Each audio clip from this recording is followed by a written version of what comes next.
Hello and welcome to Horror Rewind. This is Kelly Florence, And I'm Meg Hofdahl. and today we're talking about Paranormal Activity Next of Kin. Meg, it's November. We're in the midst of all this book tour business. It's been I really busy. know. I still love November, even though it's not October, which is like the best. I feel like November still has the fall vibes. I like Thanksgiving. There's still pumpkins. So I'm happy. I love November. No, I do too. And I mean, this is all just my favorite time of the year anyway, because of fall. And I don't mind winter. I know a lot of people are anti-snow and anti-winter, but not me. I Well, think, we're indoor people, oh, that's so we true. don't mind. The only thing I don't love is driving, but otherwise I like winter too. I like being in a cozy blanket and watching the snow outside. And I think that we're going to give this to the world, but we're going to give some Minnesota Gothic snow horror. I know there's some out there. Of course, The Shining has snow in it, but we got to let people know what this Minnesota Gothic is like. Ooh, I like that. It's Minnesota Gothic. So we're just wait, Wow. world, it's My coming. mind, my mind is like really going. Okay. Good. So this is the new Paranormal Activity movie written by Christopher Landon, who Yeah. wrote Freaky, and it's within the Paranormal Activity universe, but I would say it's a spin or a new take, and it was on Paramount Plus. Everyone, just so you know where to watch it. I know some people were giving it a hard time because it wasn't similar enough to the other Paranormal Activities, and some people were saying it was shot too beautifully. It looks too good. Guess what? I freaking loved it. Well, and I think that I loved it too. And I think that, something that we have to keep in mind is like found footage is going to change from the Blair Witch Project to now. It's been decades. And the paranormal activity movies, are movies of their time, which is great. I mean, they're good movies. I have to say, I don't think I've seen every single one, but I feel like the equipment used in this movie is appropriate for the movie itself. And I mean, let's move around a little. Not everything has to be the same. I So yeah, and I they really, worked it into the script perfectly because they were documentarians. Like, of course, they would have this equipment. Like, deal right. with it. Yeah. Yeah. I mean, I have always been a huge fan of found footage. I just think it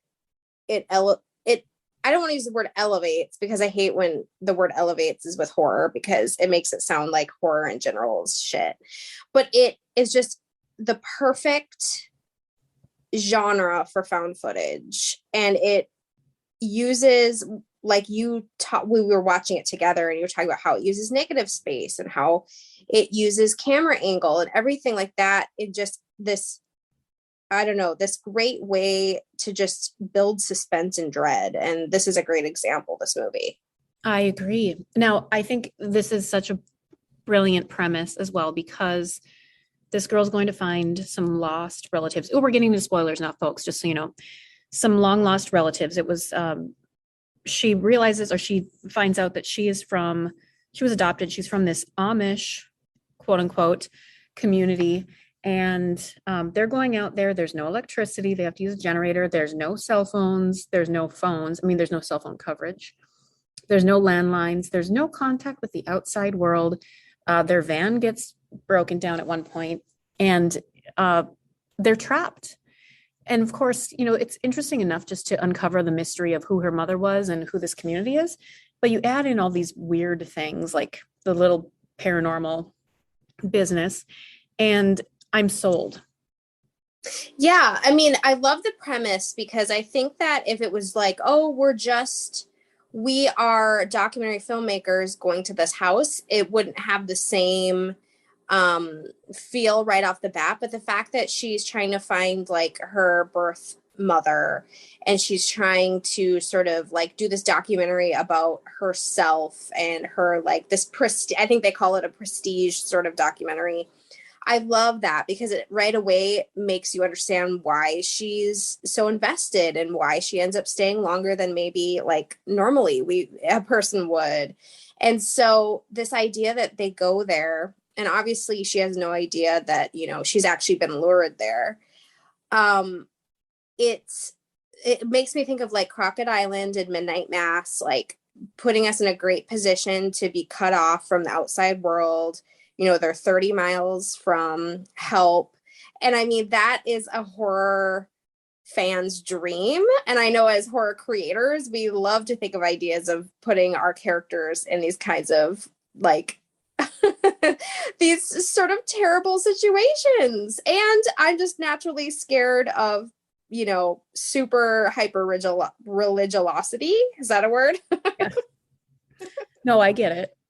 I I think it was the perfect mix of believability, which a lot of times people are like, well, why would they stay? Well, you know what? I mean, maybe you would if you're literally meeting your family for the first time and you've been Yeah. missing this piece of you.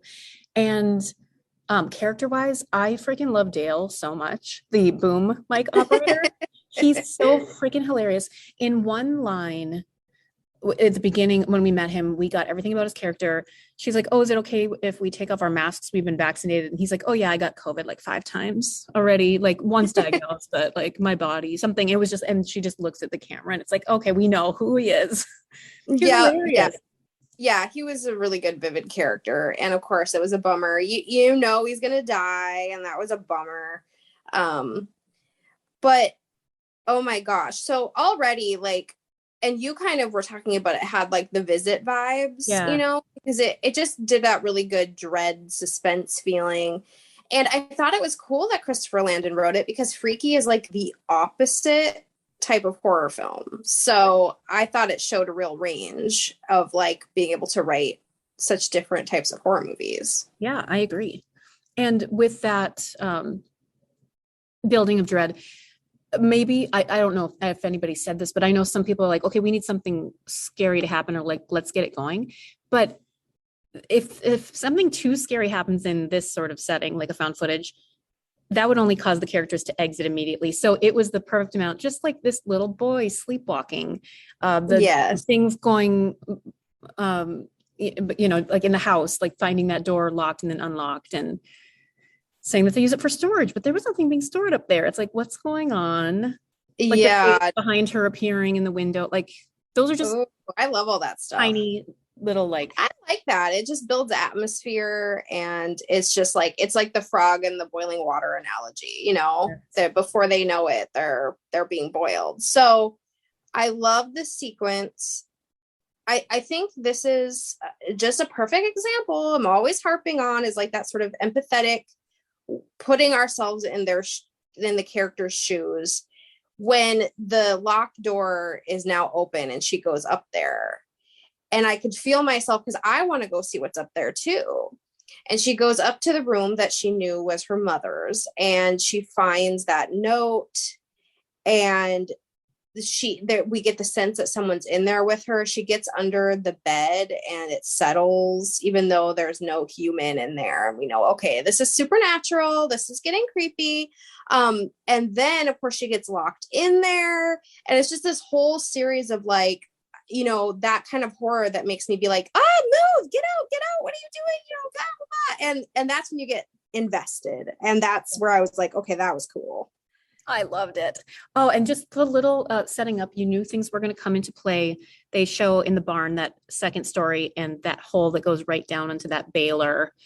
And you just know, it's like, oh, somebody's going to fall through there. Of course, it ended up being a creature later, which, oh my God, speaking of that creature, like crawling like it did, and it's her mother, Yeah. like crawling up that freaking tunnel shaft thing. Yeah. Like that imagery is so vivid to me. And I screamed even the second time I watched it. I love it. Yeah. This is the kind of terror I like to feel. Like I'm I not know. in peril. I like to feel it though. Oh, me too. Yeah, I don't want to be in peril, but like there is no way in hell. I mean, unless my son has fallen down that hole and I have to go get him. That is the only way I would go down there. But you know, she has this like go get him spirit, and she's gonna go down that thing on that harness. And good for her. This is what makes you a final girl. But I was just like, oh my God. And she goes down there, and the first time, and she just hears something and kind of sees something. And like, that was scary enough. But then, yeah, later when the thing is crawling up, and I love that it's her mother possessed by this like demon. And we got into some backstory. They were able to like go on the internet in town and then go back. And oh my gosh, I love it. Was so good too, like plot wise, how she has that weird night. I mean, somebody's like there and she gets attacked. She can't wake the guys up. Like, have they been drugged? Are they being naturally put to sleep? Whatever. And she just wakes up in like the puddle of blood. And so, of course, these guys can't drag her with them to this walk to find a battery. They have to leave her. Yeah. It's just the perfect setup. And when they get back, there's nothing in their rooms. Like, oh my God. Yeah. It's terrifying. And you know, like, okay, you have to go to that creepy church that's in the middle of nowhere. Because you have to save your friend. Even though some people might be like, well, bye. No, you have to go save your friend. So I guess the great irony of this whole thing is that these people that are pretending to be Amish, who are not Amish, are actually not the bad guys. Yeah. If you think about it. Because they are keeping this demon down there so that it doesn't jump body to body. And even though they were coming and getting that girl to like be the next, you know, whatever proxy, they still were actually like kind of saving the world.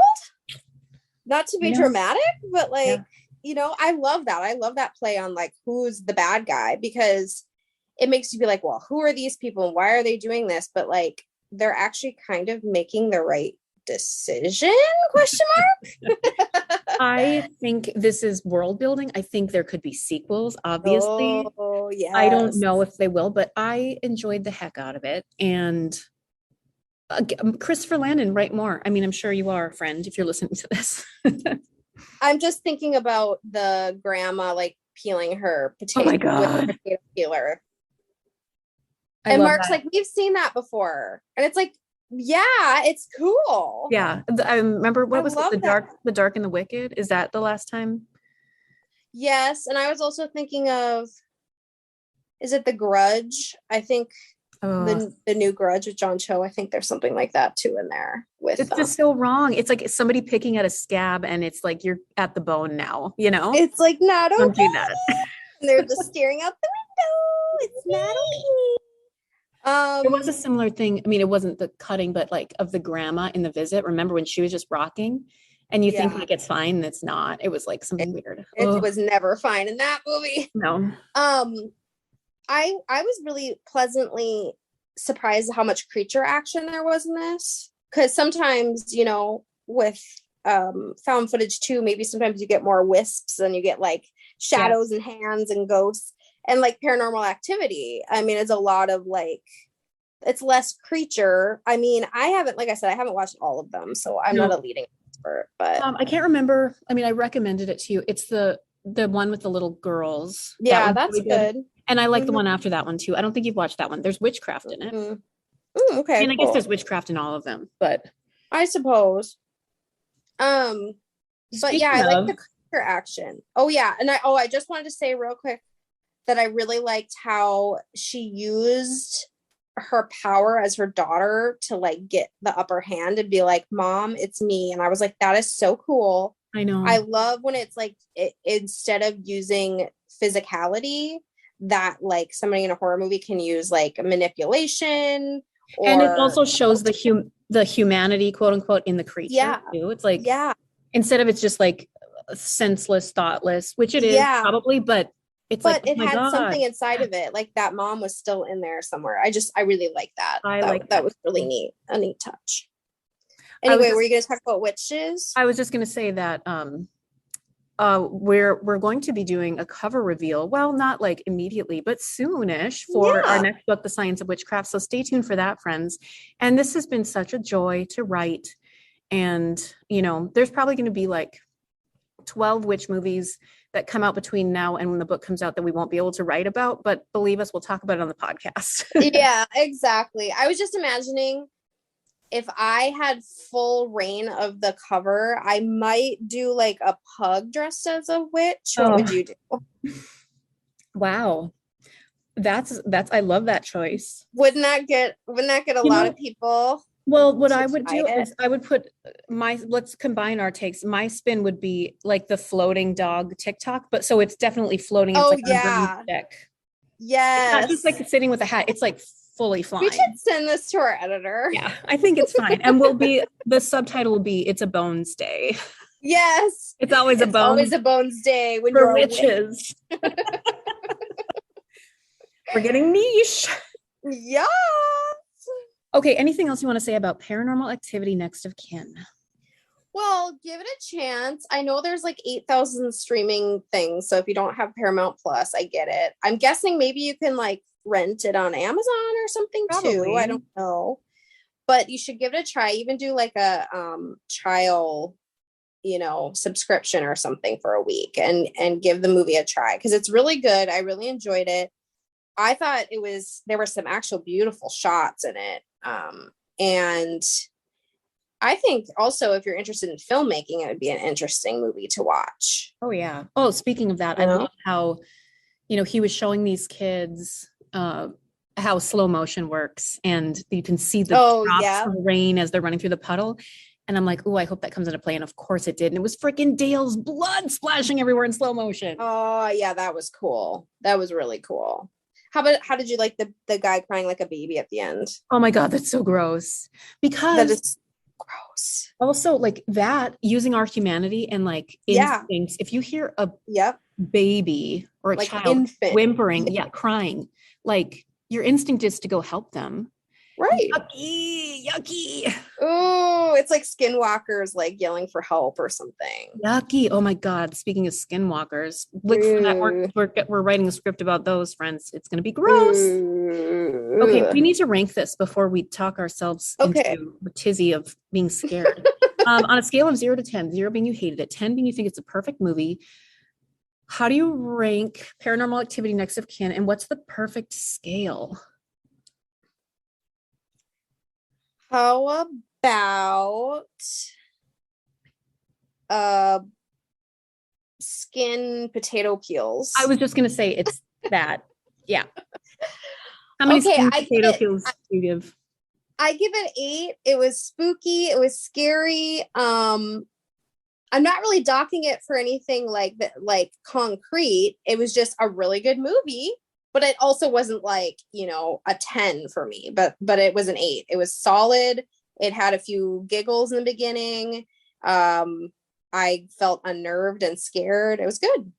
I'm giving it a 9. I loved it. I think you should check it out, friends. And also, this just proves like there can be a lot of discourse on Twitter or wherever, but make up your own mind, Yeah. Because a lot of Yeah. times people are like, oh my God. Well, even we already talked about this last week. Halloween Kills. People were like, this Yeah. is trash. And we loved it. So Yeah. So go make up your mind. And I think it's definitely worth a watch though, for I sure. agree. All right, we will be back next week. Next week, we're going to talk about a hodgepodge of things that we've been watching, and it's going to be spoiler free. So stay tuned. Until next time, we'll see you in the horror section. Bye.